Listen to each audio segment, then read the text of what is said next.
All right, good morning, everybody. Welcome. It is Friday, TGIF edition. We went back to the Fireplace due to popular demand for the start of the show. So let me know if you want to keep the Fireplace or the Bitcoin or what works best. I think the Fireplace is relaxing on days like today for Friday, winding up the week, short week, but seemed like a long week at the same time. It's funny how that works. So happy Friday, everybody. If you are having to go to work or you're at work, let's hope it goes quickly. So thanks for tuning in. There's a few things to go on today to talk about. Just a quick update on the channel. It's still growing. I much appreciate it. Everybody that's been joining along and following along. I posted a video yesterday on the Wealthsimple venture fund. There's finally a little bit of news to share on that. I had an email yesterday that it's going to be start. If you're invested in this, you probably would have gotten the email, I'm going to assume. But for those that are wondering, and there's still time to possibly get into that, the venture fund one, if you're interested, is the last day to put a deposit in is November 25th, and they're going to lock it off. And then going forward, it'll still sit in the US cash fund, but I guess they'll then start the allocation. So I'll still be sharing how that goes. Obviously, with that investment, there's not a ton of action really that happens, but what I do on the channel is I'll share when something does happen, whether dividends received or reinvestment, that kind of thing. So I'll keep doing that. There's a few people that have found the channel because they are invested in that. So I'll do my best going forward to keep everybody updated on how that is going as well. And on top of the regular TFSA portfolio videos. So if you're here and tuned in, say hey, make sure you say hi. We just jump on and talk about what's happening out there.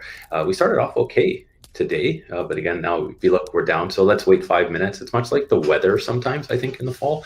It's like you wait, it's like that fall weather where it's like it's sunny, and then the next in the morning it's freezing cold, so you're all bundled up with your jacket, and then in the afternoon it's 20 degrees and you're wearing shorts and a t-shirt. It's like a shift like that. It seems like the market is doing the same thing. So we're just carrying on as much we always do. And there was a few comments on the channel, and like I always like to say is make sure if you're watching some of the videos is check out some of the comments out there, because there's a lot of smart cookies out there. A lot of them are smarter than me, so there's some great conversation happening there. So I do encourage you to comment and check those out if you're watching the video. I will have just an update, last update on the channel. I'll do because it's Friday, as the market. What I'll do is I'll film a video of the TFSA, how the portfolio is doing later today. Probably do it when the market is closed, just so we can kind of get in and see how we ended the week, which is always kind of fun to do. And there we go. We'll get into a little bit of the news that I have kind of pulled up in some tabs we can kind of go over and discuss. If anybody else has anything that they want to obviously talk about, feel free. Comments are open. Always appreciated. One thing I did want to touch on though, in terms of comments, is there was a comment on the channel from Rod yesterday, and he had a question about Shakepay. And if you aren't aware, Shakepay is it's an app, but it's a Canadian company that you can buy and sell Bitcoin and also Ethereum. This the two cryptocurrencies on there, but they're a little bit unique in that they have it tied to the cash account that you have in there. It's separate accounts, so your cash is kept separate than your Bitcoin and Ethereum. But the cash account you can use as a prepaid Visa debit card. So the question was basically, does it keep? It was from Rod, and he's not signed up yet, I don't think. But if he has, hope great. If you have more questions, Rod, let me know. But he was asking if the cash and the Bitcoin was all kept separate, and that's what happens. So when you set up your Shakepay and you want to fund your account, the way you fund it is the easiest way that I've found to do it is you're basically sending yourself an e-transfer to yourself. When you do set up your Shakepay account, you choose a username, like a user ID. So you're basically sending an e-transfer to yourself, your user, the the name goes to your username. There's a special email. You send it over, and then Shakepay gives you a password. It's in the settings of your account. So if you basically if you've ever sent an e-transfer, it's fairly simple. You do name, which is your username, and then you do your password, which is the password that Shakepay gives you, and it stays the same all the time. So you don't have to keep remembering different passwords, which is nice. You send yourself from your bank, you send an e-transfer over. Now there is a limit on the amount, and I believe it's the amount that your limit is with your e-transfer, no matter what what your bank is. So there is a limit on that, and you transfer it over as an e-transfer. It gets automatically accepted by Shakepay. It usually takes, a couple minutes. Half the time, by the time you push click on your bank, you have an email in your inbox going, "We've accepted your Interact e-transfer." The only time there's maybe a bit of a delay is if I've done it before where there's been issues with the Interact network. For whatever reason, e-transfers are very slow or just not going through, hanging up that way. That's the only time there's been any kind of issues or delays with my Shakepay. The other way to transfer over, you can do wire transfers through your bank. So that's obviously be for larger amounts, but I find the e-transferring to Shakepay is perfect. And what that does, it puts it in your cash account and gives you a Visa. There's a Visa card now. It's a virtual Visa card, so you have to set it up. I have it on Android, so it's set up with with the tap. So if you're at a store, you can tap with that card in your wallet. They are slowly releasing, and what happens is, obviously, if you pay for something, it takes it off your cash balance, obviously, like a Visa debit card, and then it does give you cash back after that transaction is reconciled with the bank.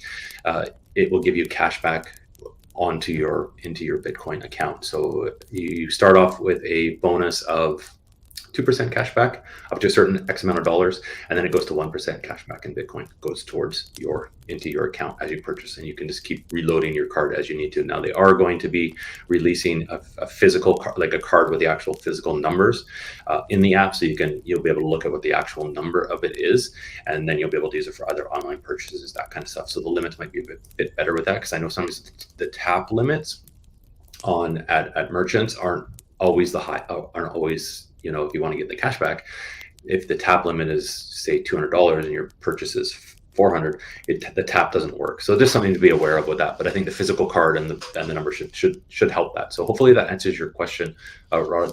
And if you have any more, let me know. Hope that goes good. So if there are any other questions, let me know in the chat. Always fine to ask questions on that one. So I like it. Well, and the thing with Shakepay, one last thing, is because if you sign up through like someone's link, like a friend's sign up link. I have them in my video, you can click them, but if you have a friend that you want and you fund your account and you sign up that way, you can also do the shake, like we always probably heard me say, like the shake every day. So every day you can shake and you get like a tiered reward of Bitcoin coming in. It's not a ton, but once you get up there, like I'm just over 300 days now, and it's about 945 Satoshis, which is I think it works out to about a quarter every day. So pretty easy for doing nothing other than shaking your phone. Here we go.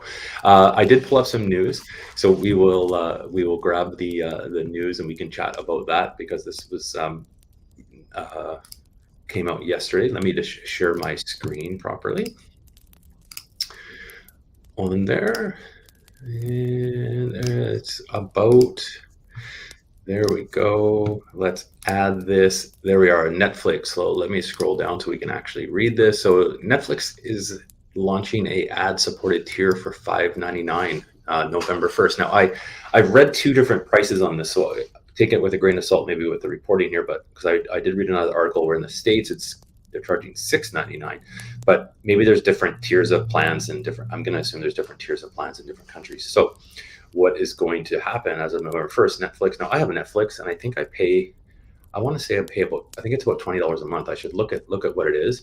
But the ad supported one kind of looks interesting, because what they're saying is it's obviously the ad free plan starts at $9.99, goes to $20.99. I think the $9.91 may not have the same content. I should really look at again, back to our conversation of saving money. I think I should go back to my Netflix account and double check what I actually have.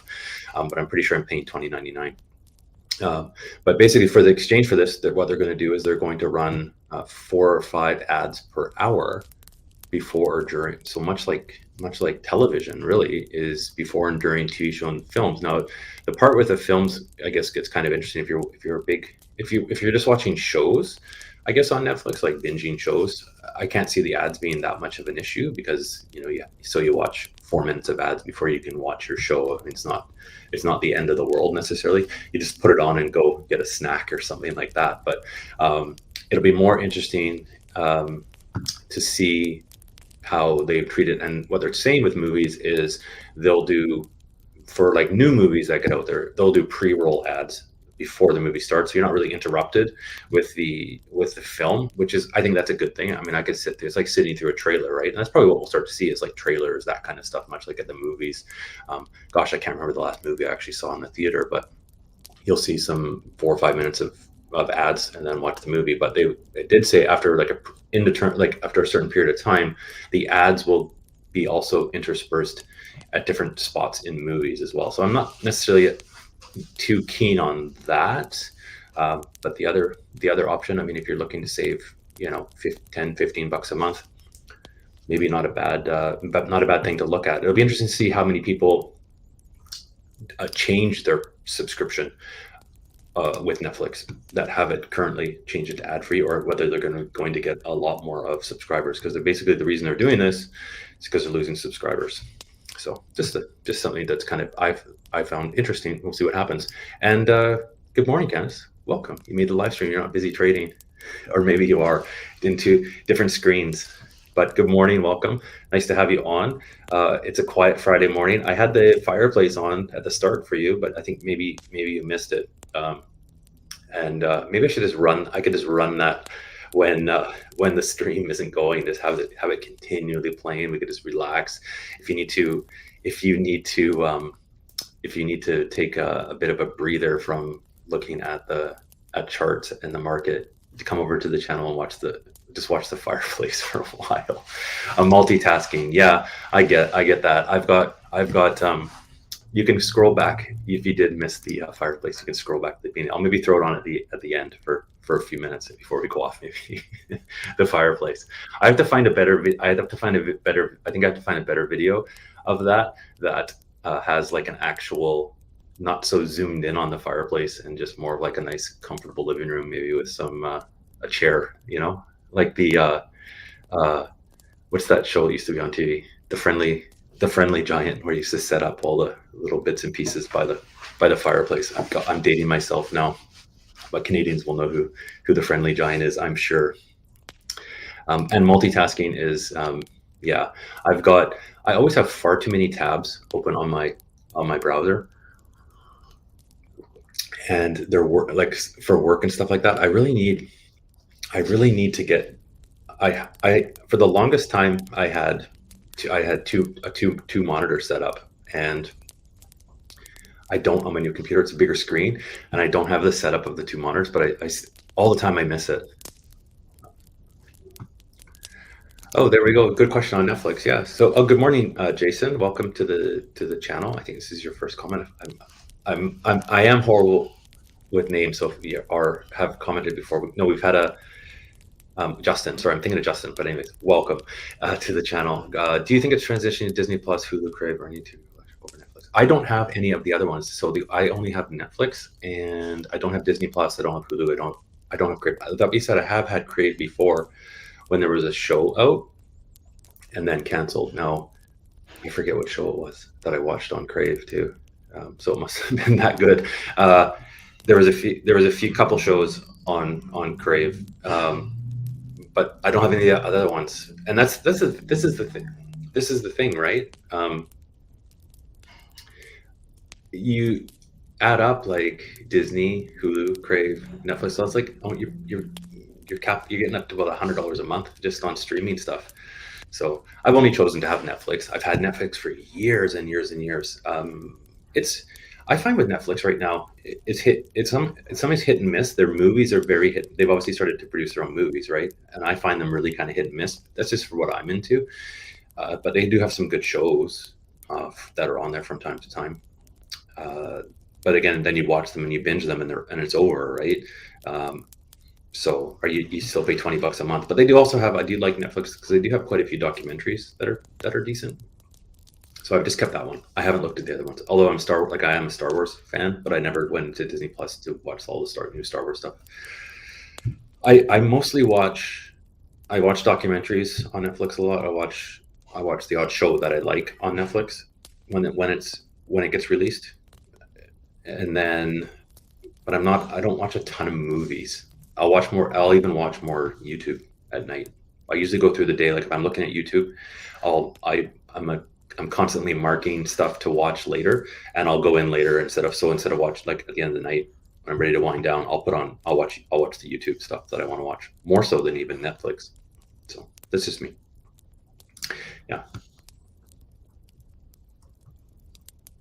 That's good with the Fireplace. There was a good one. I should dig it up and find the link and send it to you, Candace. There was a good one it was like the March 2020 dumpster Fireplace. Did you ever see that one on YouTube? So it was basically, it had like 2020 spray painted on the fireplace. It was a Canadian did it actually as well. A Canadian like marketing firm, very smart, and they posted it. And it was like literally 12 hours video. And every once in a while, like instead of the poker, I used to put the poker in the login. It was this big dumpster fire, and throughout the whole time they would throw all the 2020 stuff that was happening, right? So they threw like rolls of toilet paper in it, all sorts of stuff like that, all over the like 12 hours of it. If you just search 2020 dumpster fire YouTube, you'll find it. It was pretty funny, something a little different. I'll have to check the other one with the fight though in the fire department. Those are kind of good, pretty smart when you see those. And yeah, so Spirit Change to Spirit got the Friendly Giant reference. Such a funny show. I would watch that thing all the time. And what was the other one?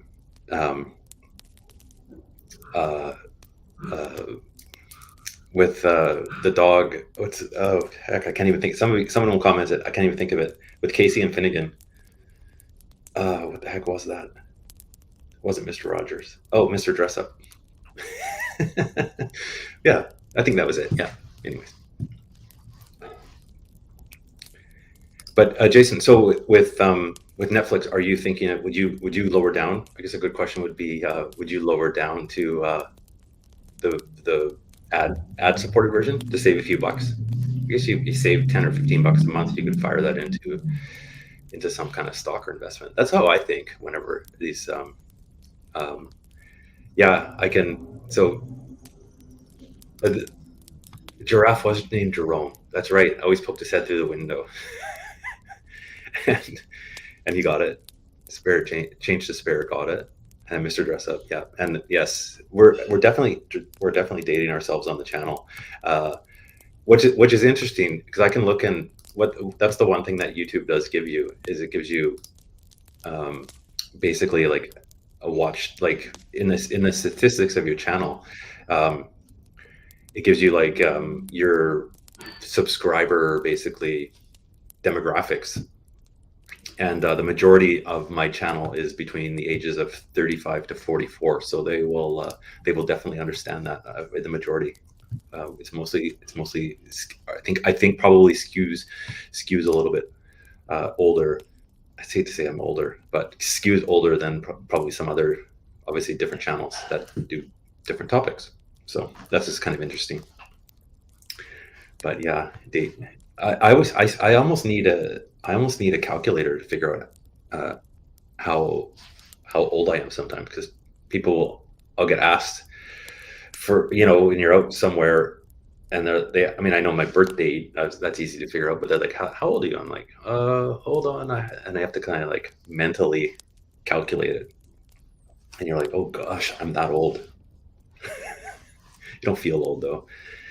Don't feel old. So you won't downgrade. Yeah, I probably won't. That's too. I mean, I'd probably be more annoyed at this point if I started to. I'd be like, I should just like suck it up and pay the extra. But I thought about probably just doing it basically just to try and just to kind of try it. But if you're new, like a new subscriber, or if you're thinking of like, I just have the one, right? So that's it. But if you had all these plans and you were trying to cut back a little bit, you could probably look at what if Netflix you don't watch quite as much, just put it on the ads, and then you're saving yourself a little bit, so you can keep having the other streams if you're not trying to save money. And Candace's is 45 to 54. Okay, so I skew a little bit. Let me just check here. I'm 30, so 25 to 34, I'm 44%, and 35 to 44, I'm 35%. But then 45 to 54, it's 8.5%. So I kind of do skew a little bit between 35 and 54, higher than the younger, which is interesting. Yeah, it's kind of neat how that's one thing that's always kind of neat is YouTube kind of finds your audience with a lot of similarities very well, which is uncanny how it does. I'm pretty sure we don't have too many, well, there's a few that's popped in for the stream. They maybe don't comment as much, but like younger 20, first starting investors. There's a few, I'm gonna guess, but I guess not the majority. Yeah. I did see, and okay, speaking of, we'll bring this back with Jason's comment on downgrading and costs, right? So this kind of transitions a little bit. Let me bring up, and it seems like we're always talking about this.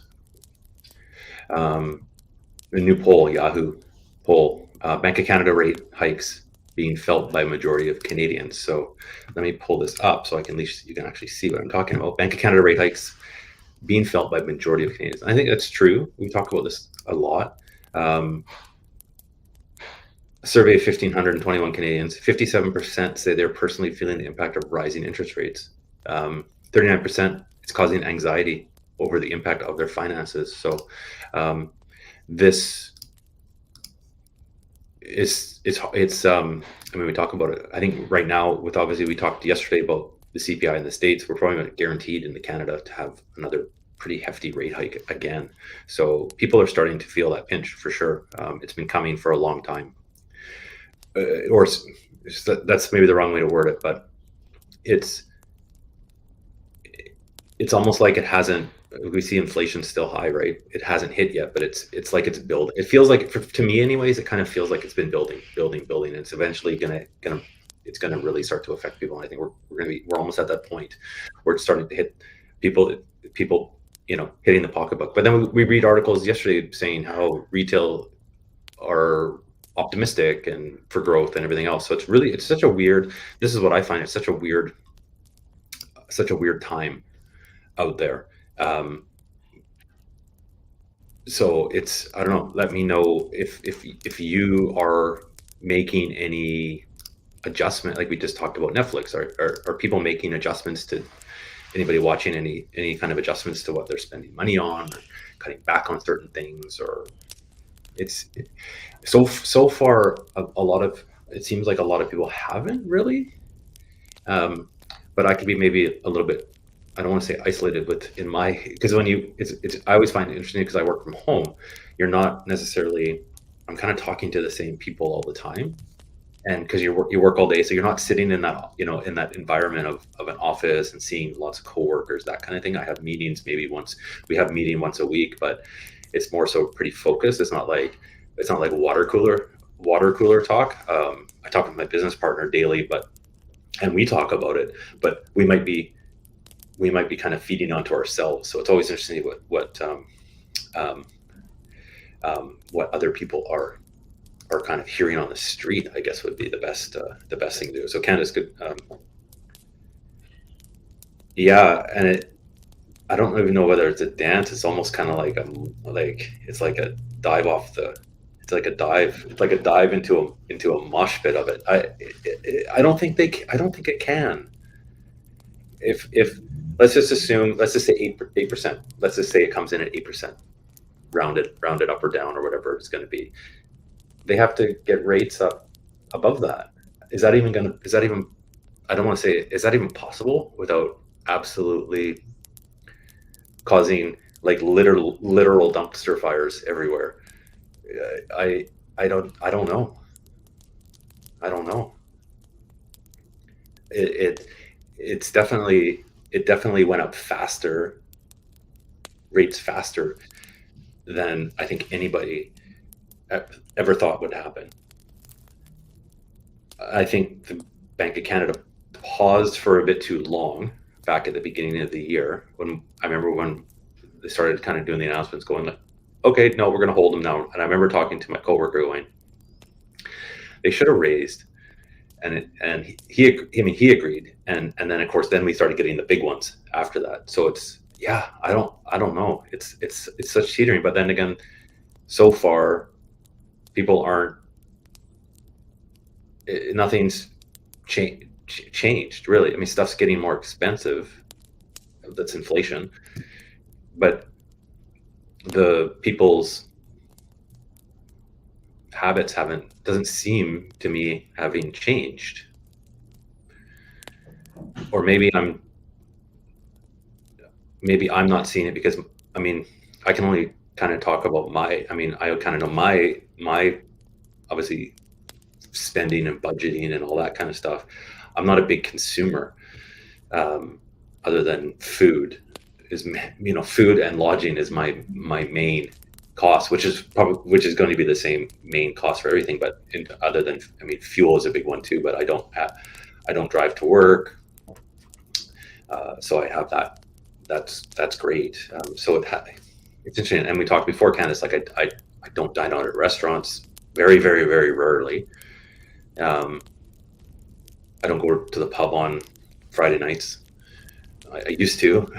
Wasted too much money. So I don't know. It's interesting how people are.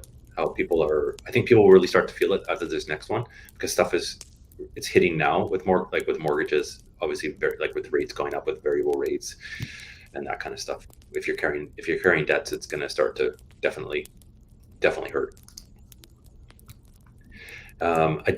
Spirit of change. All my entertainment subscription as food and energy prices rose. Yeah, that's how I look at it too, right? If I can, and if you can save a couple bucks somewhere somehow, that's how I think about it too. Like, there's nothing wrong with being frugal and smart with your expenses, and think of it as other ways. You're not necessarily, I mean, if there's ways to save a buck, I mean, I'd be guessing. So entertainment subscriptions, I'm going to guess it was probably close to $100 a month, if depending how many you had. So maybe even more. So if you can save that and put it towards, obviously, probably part of it has to go towards, like natural gas or hydro or car fuel to drive back and forth to work, which you have to do. You probably still have some left over, hopefully, to be able to put extra into your investing. And that's how I kind of look at it. Like, I kind of think I can make coffee at home, and I can buy whole bean coffee, save that instead of heading out to the coffee shop, picking up a coffee, spending like $4 or $5 just on a regular coffee sometimes. And I can take that and buy Bitcoin. And that's kind of how I treat my investing a little bit. Is I'll look at something and I'll go, okay, I don't actually need that. I'm just going to take that money instead, because I don't need that. I'll just fire it into RSP or something like that. That's kind of how I kind of do it. So that's kind of what I've been doing with Bitcoin, buying it daily instead of going somewhere, or like my routine now, instead of going to Tim Hortons or Starbucks or wherever. Instead of spending $5 there, I just spend $5 on Bitcoin, and it seems to dollar cost average and works that way. Whereas at least I have something. It might be down, but whatever. If you're paying something, it's gone forever, right? And it's just like, all you got is a cup of coffee out of it. So that's how I kind of think of it. I kind of think the same as with going out with expenses like that. Like, if I can make a nice meal at home that costs me $10, the same meal in a restaurant would be closer to $80 by the time everything's said and done, with a few people and everything else. And especially if you order drinks or something like that, it gets very expensive. Put that towards your investment, and I think you'll be laughing in a few years. The one thing I do with my Bitcoin, obviously with the Bitcoin I buy on Shakepay, well, each week at the end of the week, it's like, if I buy it 5 days, $25, I transfer it off Shakepay onto my, like it's on the blockchain, but into my ledger, so I take it out, and I just forget about it.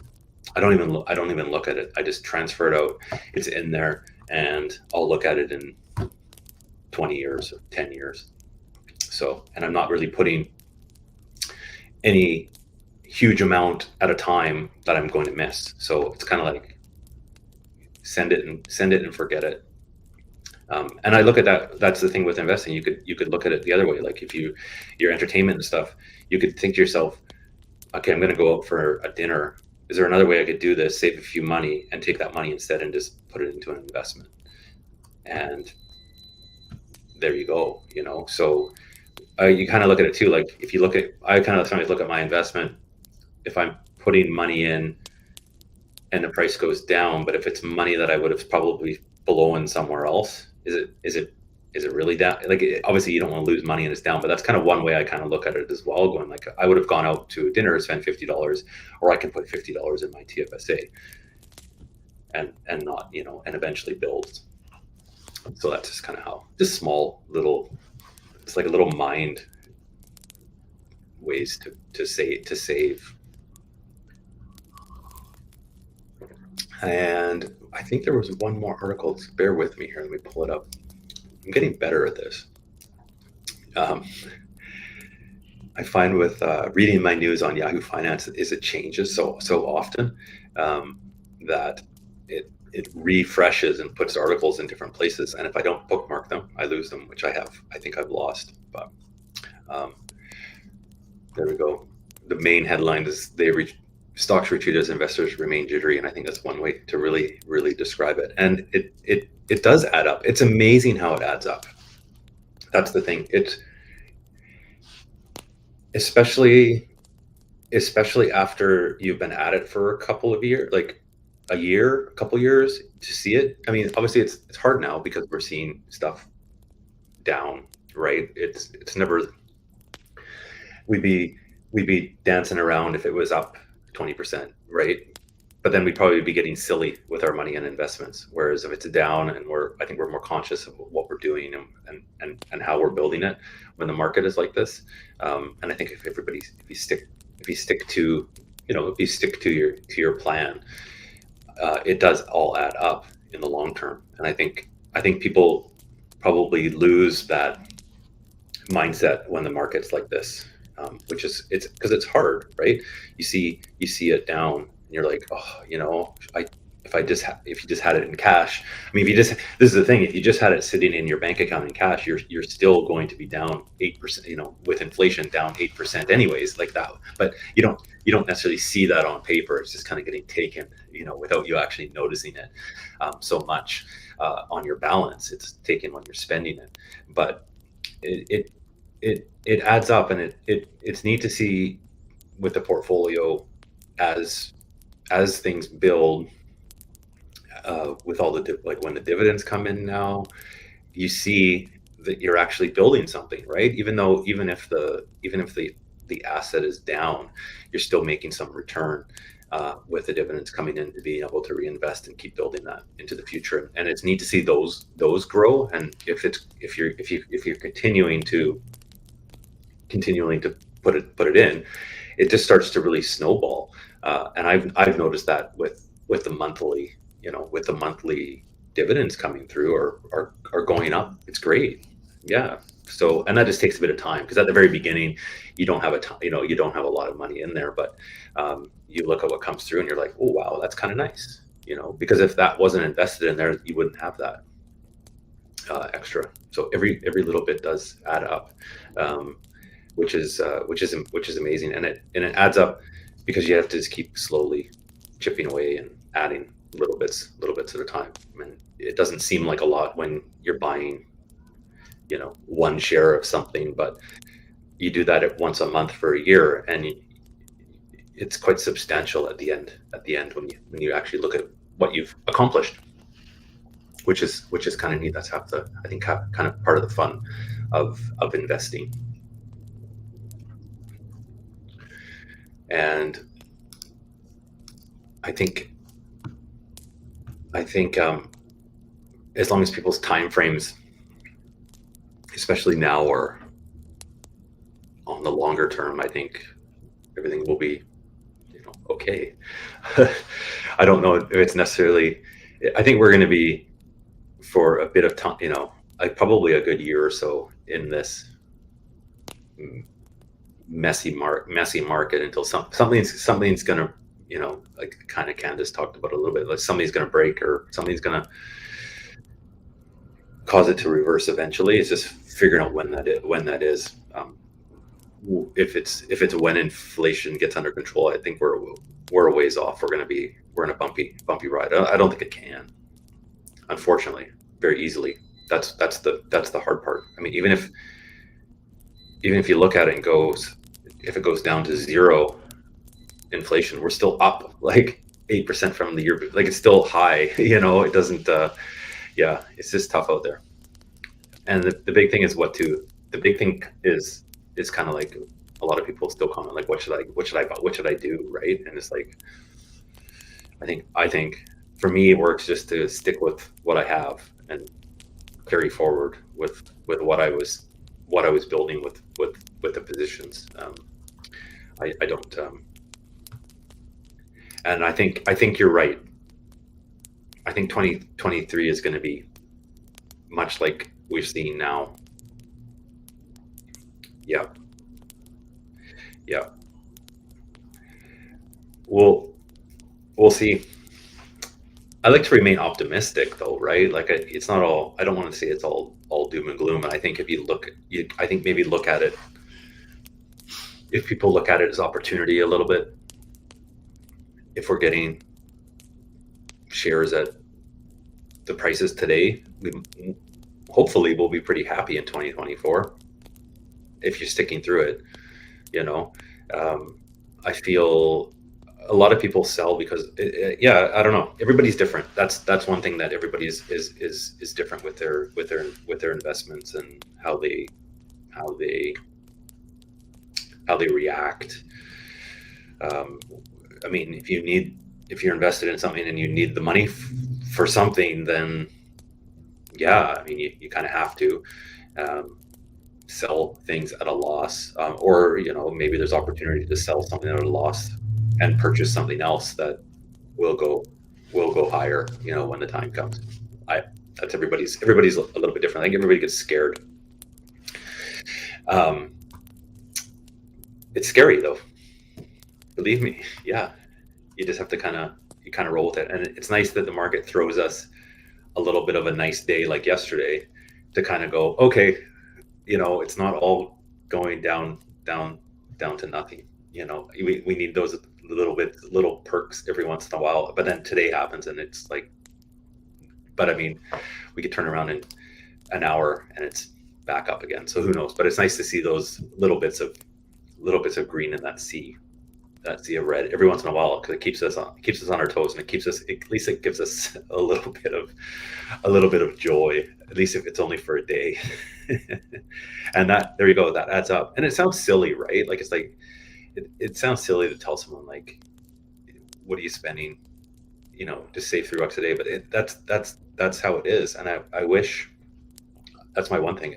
I wish there was new, if there is new investors watching the channel. And I've had people ask before, like, I'm just getting started, and this is the thing. This is where Wealthsimple is great, because they're not gonna. I don't necessarily say like a new investor should go. I mean, I'm new, and you can look at my portfolio. I enjoy it. I like the learning experience, but there's a lot of emotion with doing your own buys and sells and purchases in a self-directed account, right? And I would recommend, like, any new person, if they're unsure, I mean, on the road, like, the invest side is really, it's great to get started, because, and this is where the coffee, like the $3 coffee a day adds up. Like, I think most people, if you're first starting out, if you're 19, 20, you have a job, you're probably if you're still living at home, even better, because you're probably not paying a ton. You probably have a bit of room and board, but not a lot. If you're putting in every month, every payday, $50, if you could do that until you're my age, you'd be laughing. I mean, life gets in the way sometimes, right? It's never perfect. There's always something that comes along that you might have to dip into it for sure. But I think it's a good way to do it, and you could do something like that with. I mean, I do it with $5 a day with Bitcoin, but someone could actually have it set up to go into you could do an auto deposit into a TFSA investment for $3 a day if you really wanted to, and then you go and invest it, buy a fractional share. Be great. It adds up. Add $3 $3 a day. Add that up over the next 5 years, and that's not even hopefully including any capital appreciation, right, or dividends that come through. Yeah, and that's how I kind of look at it, Jason. Just dollar cost average. Put in when you can. It's hard because if it's always. I don't know if you saw a couple of the streams, but I've gotten hit with like new tire bills, and you get these bills, so it's like sometimes like more money is going out that's coming in.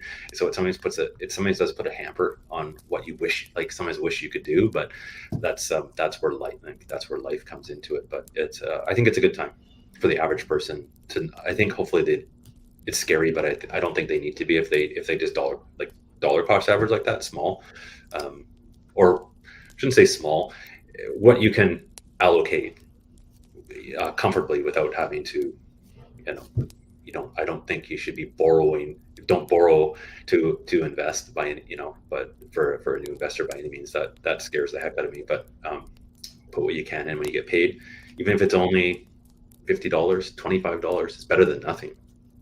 Yeah. And I think hopefully I'll be happy in 10 years. We'll all look back at 2022 and go, that was the best.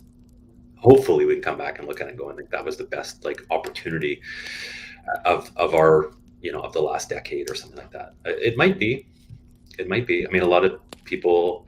I mean, I'm a big Bitcoin fanatic, but not everybody is. But I'm hoping that if I can slowly dollar cost average into that in the next 20 years, it will pay off. It might not. It might all go to zero, but everything else might too. So we might have.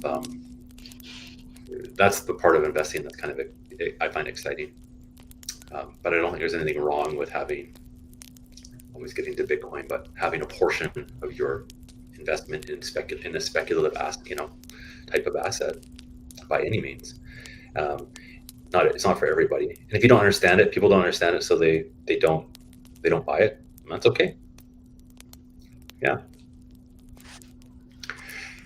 This time always flies on the live stream. It's already 8:45. We've almost been going for an hour already. So if you are tuning in and this is your first time watching the live stream, we do go on 8:00 Pacific on the West Coast and go for about an hour chit chat. Always good questions. Thanks everybody for that. And since we're almost at the end here, we always go to 9:00. But if everybody is in here watching, if you haven't hit that, I always like to say it, hit that thumbs up button. It really helps out the channel. We would be much appreciated. I can always time the live stream because it takes me about this long to finish my coffee. And coffee. Speaking of coffee, and the first 10 minutes maybe I do the fire, and then just roll right into it. I don't think you mean draggy. I think maybe you mean talking. It always seems to go fast, no matter what. It takes, it takes a few minutes to, I think, people get the notifications, to get the conversation going, for them to get comfortable, relaxed, and the conversation to start. I think it does take about 10 minutes to go until we have thousands of people watching, right? But it does. But they do go light speed. It's fun. These are fun to kind of jump into because you kind of never know. This is why I keep it kind of really open, because I usually have a few things I want to chit chat about, but I like how it goes in these other directions a lot of times, because it just makes for a better channel, better conversations. It's just nice to have input from other people and ideas in your channel. But back to coffee and coffee being expensive. I get my coffee. If anybody's looking for coffee, and I think I've said it before, check out Amazon for coffee. You can usually get some smoking deals on Amazon for coffee. That being said, the one I buy is up in price right now. So I'm like, every day I check, and I'm like, it must have to do with their shipments or I don't know, but that's the one kind of thing. That's like my guilty pleasure is buying a decent coffee. And sometimes you can get a pound. I buy it's Kicking Horse Coffee, and you can sometimes buy a pound for $10.99. The other day it was $13.99, and I held off, and then now it's gone up to like $16.99. So you just kind of watch it, and but there's tons of different types of coffee on there. Chances are your favorite coffee is on there, cheaper than the store. So if you're looking to save some money, there's one way to do it. Is Amazon and Amazon for actually a lot of food items, like non-perishable food items. Obviously, rice is generally cheaper on Amazon. I buy brown rice. It's usually for the same bag on Amazon. It's about $2 cheaper when you're buying it. What else is cheaper on there? Like I said, coffee, any kind of like toiletry kind of stuff is usually a lot cheaper. Like toothpaste, you can usually get cheaper on Amazon if you can find a good deal. If you don't smell, you can get deodorant on Amazon a lot cheaper.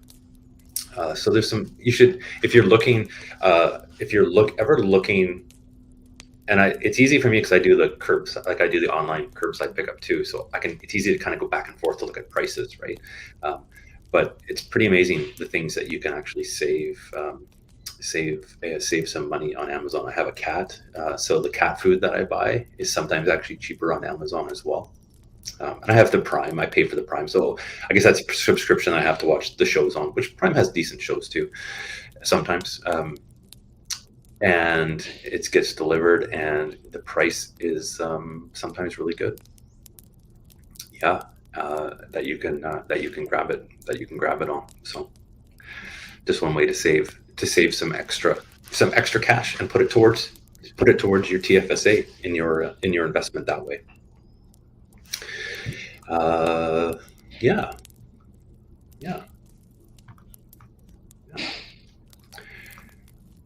And sorry.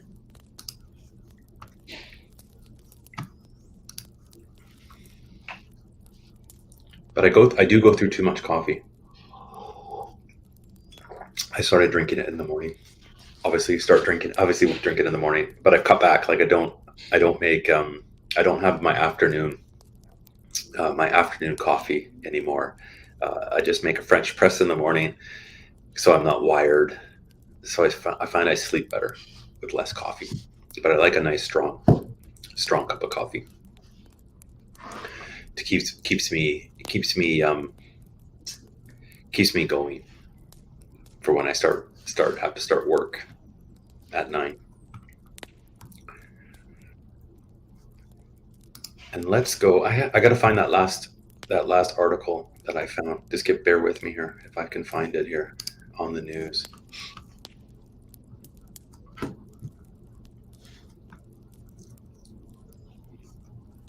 Oh, here it is. Air Canada. Let me just pull it up. This kind of goes back to our spending and everything else with inflation. And I've noticed a lot of my friends right now have all gone on vacation. A lot of people are going on vacation, and it's like I think the winter, a lot of people are just looking forward to getting away. I don't know if and speaking of Air Canada, I don't know if anybody bought Air Canada, because that was kind of the one, like the much like Cineplex and everything else, like the big kind of recovery stock, which it hasn't yet, but there's a lot of people going away. And Air Canada right here, they're adding more international like flights for next year. New service to Europe, resuming flights to Japan, and increasing the flight frequency to the destinations that were impacted by the pandemic, which is kind of, I guess, a good sign. So it's like we have this inflation, but people aren't paying attention to it. They're just going like, I'm doing it, doesn't matter, go figure. So I had a friend just got back from Europe. I have friends that are in Mexico right now.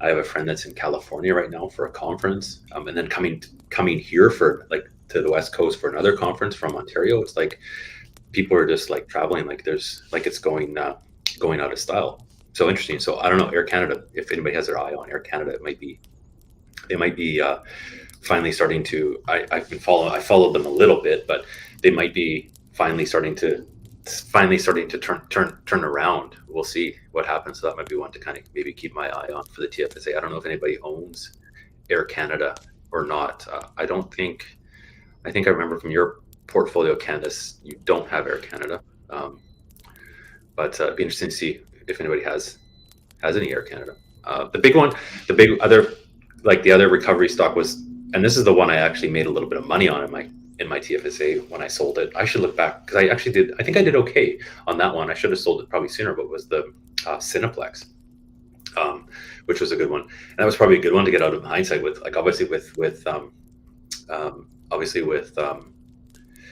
the way spending and everything else, people seem to be cutting back on entertainment. So they say, at least the people on this channel, were the smart ones maybe, but getting out of Cineplex when I did, I actually made a little bit of money. It wasn't much. I think it was maybe $50 or something like that, but better than nothing. 25 shares of AC in your RRSP. Oh, okay. There we go. Yeah, that might not be. I mean, I guess it's going to come back. It'll come back. They used to pay dividends too back in the good old days, but they just got obviously hammered with. They got hammered with because of everything, right? And fun fact on when I moved, I went to work with a travel company at the time. So I switched when I moved from BC to Alberta. I was working for an online travel company, and then I'd started probably about, I'm just trying to think, 4 or 5 months prior to March 2020, moved because they had an office in Alberta, and then literally moved, and then 2 weeks later it was March 2020, and it's like that ended pretty quick. So that was interesting. But so travel looks like it's recovering. Like I said, it looks like it's busy. Looks like it's busy again. And Tesla. I've had my eye on Tesla for so long. I should just bite the bullet and just say I finally bought some Tesla. Is it down today? Let's just see or is it up? I think everything's. Let's see, Tesla.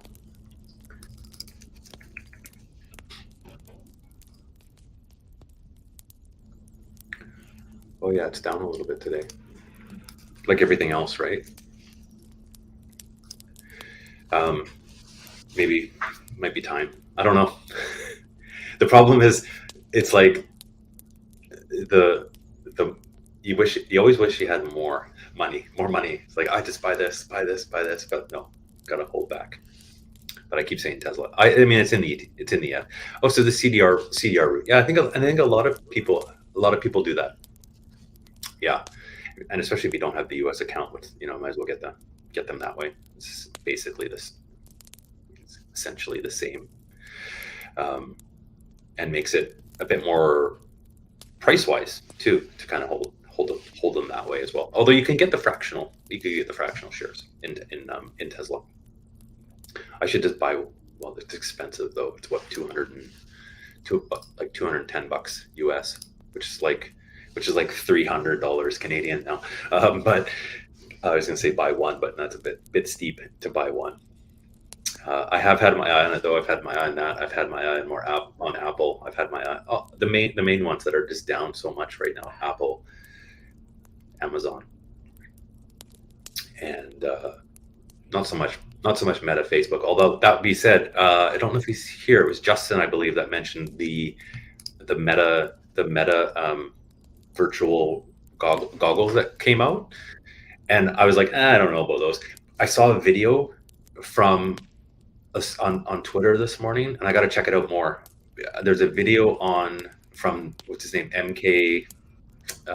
He does all the tech stuff on YouTube. MKHB or whatever. I think MKHB. So bad with names. M K. Wait, you'll know who I mean. He does it's the young guy that does all the tech reviews. Let's say in the comments. I can't remember. MKHDB. Anyways, he was showing the as a video. He had his desk in front of him, the monitor, and he had the VR goggles in his hand, and he brought them up like to make it look like he was putting them in over his head in the eye, so the camera would show through the thing. And literally in virtual reality, it had a screen, and then three other monitors, and it was like a virtual office with virtual screens that you could manipulate and use as computer screens. And back to at the beginning when I was talking about having multiple screens, I saw that video and I'm like, I could actually see myself all of a sudden using these going to work.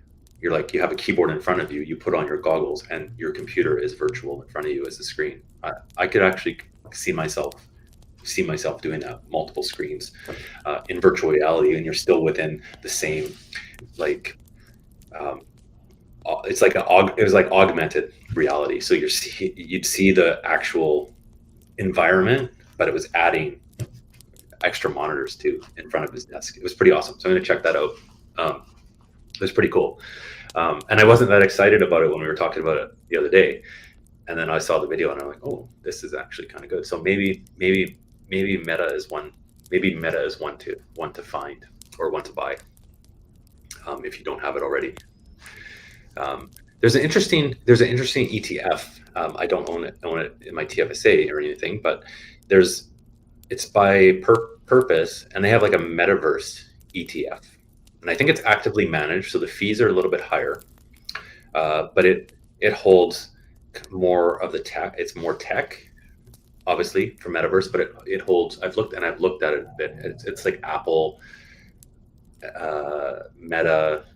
I think it's got a few. It's got Disney in there. It's got some of the chip makers, like Nvidia. I think there's maybe, I could pull it up here. Let's just pull it up. Purpose.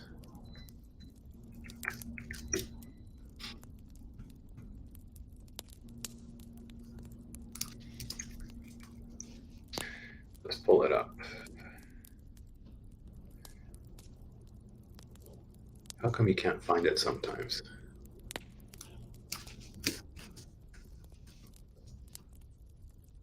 Oh, it's a vault. Yeah, it's a vault. Sorry. Let's see. Let me pull this into the screen.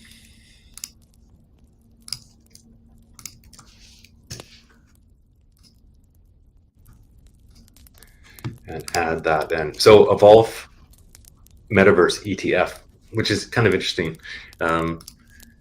It holds, so 30 holdings. Let's go. So it kind of weighs heavily on these 30. I believe it's actively managed. Let's just show all of them. So Adobe, Snap, Electronic Arts, Apple. You can probably read these. Roblox, Activision, Google, Alphabet. It's got some Coinbase in there, which is interesting. So a lot of and then Meta. So it's about 30 companies, and it's roughly, let's just say, about 3%. Just over 3% each to make it 100%. So it's really focused on. It's really focused on heavy on tech, but companies that are like gaming companies. And companies that are investing and researching in the metaverse.